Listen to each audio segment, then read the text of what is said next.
संस्थापकाय च धर्मस्य सर्वधर्मस्वरूपिणे अवतारवरिष्ठाय रामकृष्णाय ते नमः। শ্রী রামকৃষ্ণ ভক্তমালিকা থেকে পাঠ, পৃষ্ঠা সংখ্যা 258। স্বামী অভেদানন্দ। স্বামী অভেদানন্দের পূর্ব নাম ছিল কালীপ্রসাদ চন্দ্র। তাহার পিতা শ্রীযুক্ত রসিকলাল চন্দ্র উত্তর কলকাতার 21 নং নিমু গোস্বামী লেনে বাস করিতেন।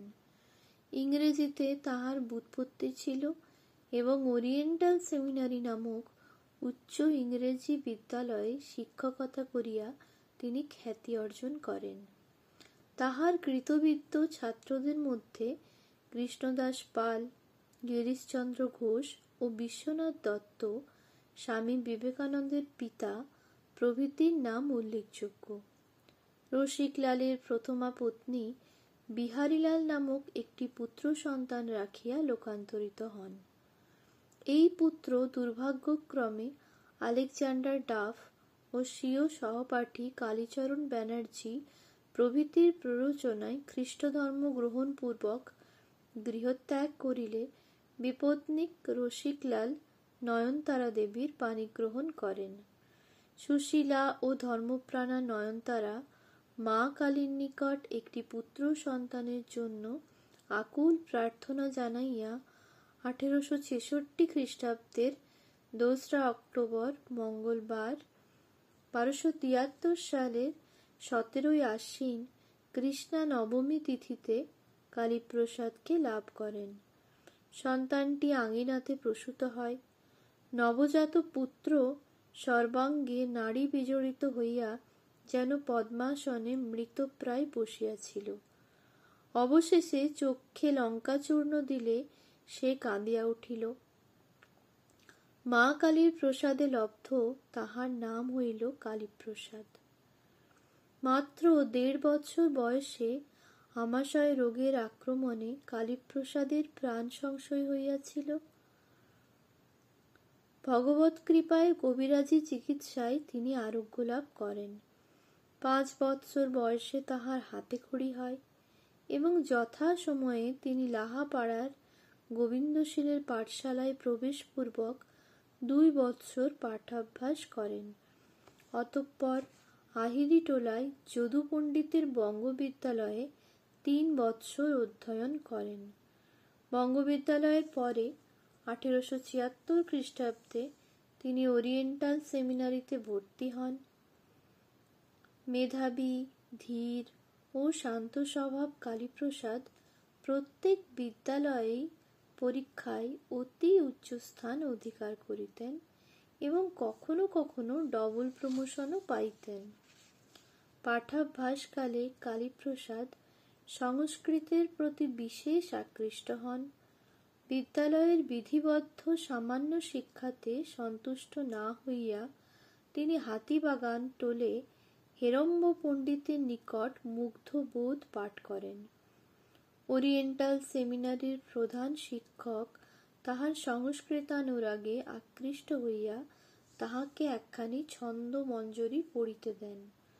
বলা বাহুল্য যে বাল্যের এই ছন্দজ্ঞানের ফলেই তিনি পরবর্তীকালে বহু সুললিত সংস্কৃত স্তোত্র রচনা করিতে পারিয়াছিলেন। বিদ্যালয়ে পাঠাভ্যাসকালে শঙ্করাচার্যের দার্শনিক প্রতিভার পরিচয় পাইয়া কালীপ্রসাদের মনে পণ্ডিত ও দার্শনিক হইবার আকাঙ্ক্ষা জাগিল। দৈবক্রমে 14 বৎসরের বালক কালীপ্রসাদ পিতার পুস্তকাবলীর মধ্যে একখানি গীতা পাইয়া উহা পড়িতে আরম্ভ করিলেন। এতদ ব্যতীত তিনি শশধর তর্কচূড়ামণি মহাশয়ের বক্তৃতা শুনিয়া যোগশাস্ত্রের প্রতি আকৃষ্ট হইলেন এবং চূড়ামণি মহাশয়ের পরামর্শানুসারে পাতঞ্জল যোগসূত্র পড়িবার উদ্দেশ্যে কালীবর বেদান্ত বাগীশের নিকট উপস্থিত হইলেন। কর্মব্যস্ত বেদান্ত বাগীশ তাহাকে স্নানের পূর্বে তৈলমর্দনকালে আসিয়া যোগসূত্রের মর্ম শুনিয়া যাইতে বলিলেন। কালীপ্রসাদ ইহাতেই সম্মত হইলেন এবং যোগসূত্র পাঠান্তে ওইভাবেই শিবসংহিতাও পাঠ করিলেন। যোগশাস্ত্র পাঠে তিনি জানিলেন যে উপযুক্ত গুরুর নিকট যোগাভ্যাস করা আবশ্যক। তদ অনুসারে গুরুর সন্ধানে মন আকুল হইয়াছে এমন সময় সহপাঠী যজ্ঞেশ্বর ভট্টাচার্যের নিকট তিনি দক্ষিণেশ্বরের পরমহংস শ্রী রামকৃষ্ণের সংবাদ পাইলেন। শ্রী রামকৃষ্ণকে দেখিবার আগ্রহে তিনি সম্ভবত 1884 খ্রিস্টাব্দের মধ্যভাগে একদিন কাহাকেও কিছু না বলিয়া পদব্রজে দক্ষিণেশ্বরে চলিলেন। পথ অজ্ঞাত।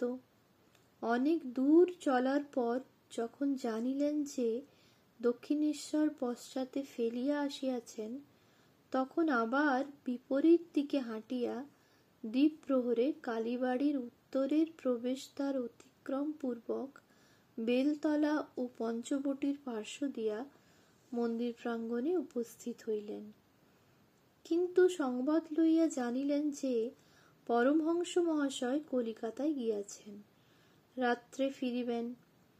অগত্যা তিনি হতাশ মনে ক্লান্ত দেহে পরমহংসদেবের গৃহের উত্তরের বারান্দায় বসিয়া আছেন।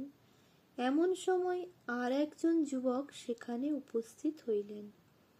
ইনি শশী বা পরবর্তীকালের স্বামী রামকৃষ্ণানন্দ। শশীর সঙ্গলাভ করিয়া কালীপ্রসাদের বিশেষ সুবিধা হইল। কালীবাড়ির কর্মচারীদের সহিত পরিচয় থাকায় শশী উভয়ের জন্য প্রসাদ সংগ্রহ করিলেন এবং পরমহংসদেবের কথা প্রসঙ্গে সময়ও সুন্দর কাটিয়া গেল। রাত্রি 9টায় শ্রী রামকৃষ্ণ লাটুর সহিত ফিরিয়া নিজ কক্ষে ক্ষুদ্র শয্যাটিতে উপবেশন করিলেন। অতঃপর কালীপ্রসাদ শ্রী রামকৃষ্ণের নির্দেশে আহুত হইয়া তাহাকে ভূমিষ্ঠ প্রণাম করিলেন। ঠাকুরের প্রশ্নের উত্তরে তিনি আত্মপরিচয় দিয়া জানাইলেন, আমার যোগ সাধনার ইচ্ছা আছে, আপনি আমায় শিখাবেন কি? পরমহংসদেব এই প্রশ্নে স্বল্পক্ষণ মৌন থাকিয়া উত্তর দিলেন, তোমার এই অল্প বয়সেই যোগ শিক্ষার ইচ্ছা হয়েছে, এ অতি ভালো লক্ষণ। তুমি পূর্বজন্মে যোগী ছিলে, কিন্তু তোমার একটু বাকি ছিল। এই তোমার শেষ জন্ম। আমি তোমায় যোগ শিক্ষা দেব। আজ বিশ্রাম করো, কাল এসো।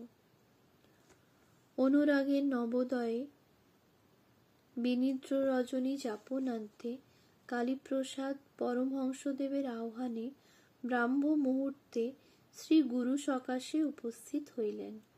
ঠাকুর জিজ্ঞাসা করিয়া জানিলেন যে তিনি এন্ট্রান্স ক্লাসে পড়িতেছেন এবং যোগশাস্ত্রের সহিত পরিচিত আছেন।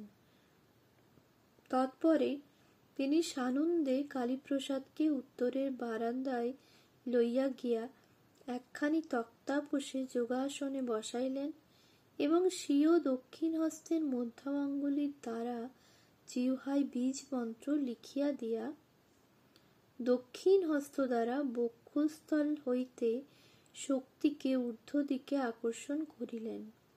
সঙ্গে সঙ্গে কালীপ্রসাদ গভীর ধ্যানে মগ্ন হইলেন।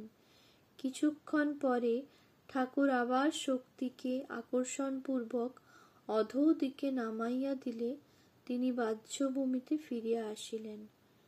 ইহার পর ঠাকুর তাহাকে ধ্যানাদি সম্বন্ধে উপদেশ দিলেন এবং ধ্যানে যে সব দর্শনাদি হয় তাহা তাহার নিকট প্রকাশ করিতে আদেশ করিলেন। অধিকন্তু কালীপ্রসাদকে অবিবাহিত জানিয়া বিবাহ করিতে নিষেধ করিলেন।